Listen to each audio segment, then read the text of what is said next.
माझं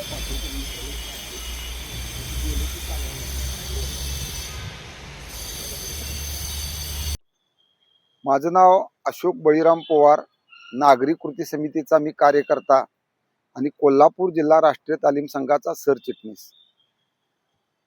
palace theatre म्हणजे केशवराव भोसले नाट्यगृह आणि खासबाग कुस्ती मैदान 8 ऑगस्ट 2024 रोजी रात्री 8-8:30च्या दरम्यान आगीच्या भक्ष्यस्थानी पडलं.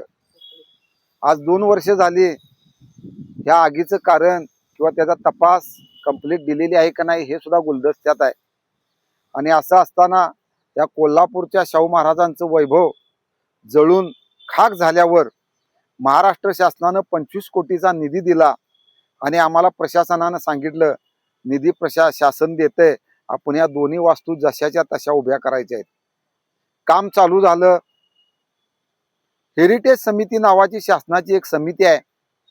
या समितीला आम्ही माहिती घेतली असता पूर्ण अंधारात ठेवून या नाट्यगृह आणि मैदानाच्या स्टेजचं काम चालू झालं.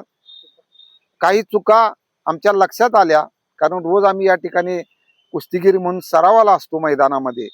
तर प्रशासनाकडे आम्ही 2 वर्ष सांगतोय की बाबा हे चुका लागले, असं व्हायला लागले. आम्हाला पूर्ण बेदखल केलं झालं. हेरिटेज समितीकडे गेलो, ते म्हटले महापालिकाच आम्हाला दाद देत नाही तर आम्ही काय सांगणार. मग आम्ही नवी बॉडी अस्तित्वात आल्यावर सन्मान्य महापौरांच्याकडे आमचे पालक म्हणून अर्ज दिला की महापौर साहेब आम्हाला एक 10 मिनिटं वेळ द्या, या ठिकाणी चुकीचा कारभार चाललाय. त्यांनी आज बघूया उद्या बघूया असे चाल ढकल करत आज अखेर आम्हाला व्हिजिट दिली नाही. या मैदानाचं जे व्यासपीठ आहे, या व्यासपीठाला इंग्लंड मेड पोलादी गर्डल होते की त्याच्यावर म्हणजे थोडक्यात आत्ताचे कॉलम असतात तसे. त्याला काही झालेलं नव्हतं. वरचं रूपकाम जळून खाली पडलं. ते गर्डल आहे त्या स्थितीत होते आणि त्याला काय किरकोळ झळ बसले असेल, कळवंडले असतील, आहेत फोटो ते सुद्धा. आणि असे मजबूत असताना इन्शुरन्सच्या नावाखाली या महापालिका प्रशासनानं ते भंगारात विकले. खरं म्हणजे ते काढायची गरज नव्हती. मी म्हणतो इन्शुरन्सचे पैसे त्याचे कमी झाले असते तर आम्हाला चालले असते. 25 कोटीमध्ये 2-5 लाख रुपये काय फार मोठं नाही आहे. तरी सुद्धा त्यांनी ते काढले तर काढले. अरे आहे तसे तर त्याला शोभेल असे तर ते बसवा ना. तशा पद्धतीनं आम्हाला आश्वासन दिलं होतं जशीच्या तशी वास्तू उभा करायची.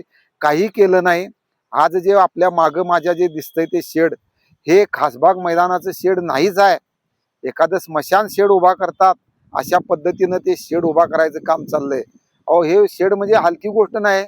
केशवराव भोसले बालगंधर्व यांचं या ठिकाणी खुल्या मैदानामध्ये नाट्यप्रयोग झालेले होते. कुस्ती मैदानं या ठिकाणी झालेली होती. छत्रपती त्या ठिकाणी बसायचे कुस्ती बघायला. असं त्याला हेरिटेज ऐतिहासिक वारसा असणार हे वारसा स्थळ संपवण्याचं काम महापालिकेनं केलेलं आहे. मग आम्हाला शाहू छत्रपती महाराजांनी आत्ताच्या खासदार म्हणून आढावा बैठक एक आयोजित केली होती आणि आम्हाला त्यांच्या पीएनं सांगितलं तुमच्या वेदना आम्हाला माहित आहेत, तुम्ही त्या बैठकीला या. परवानगी घेऊन आम्ही बोललो. हा गर्डलचा आणि या वास्तूचा विषय काढला. सगळेच आवक झाले. हा विषयच कुणाला माहित नाही. हेरिटेज समितीच्या अध्यक्ष होत्या, त्यांना विचारलं तुम्ही याला परवानगी दिली काय.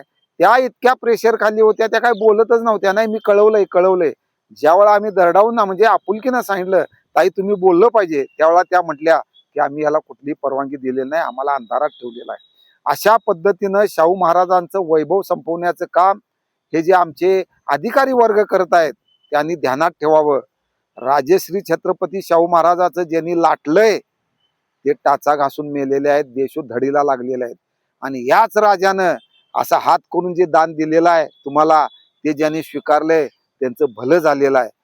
ठीक आहे, शासनानं निधी दिलेला तुम्ही लाटला असेल, लाटा. तुम्हाला पगार कमी पडला असेल, काय करायचं ते करा.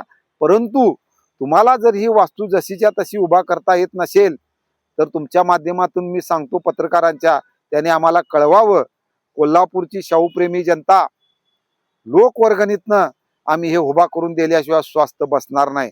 परंतु तसं तुमचा दळभद्रीपणा आम्हाला कळवा.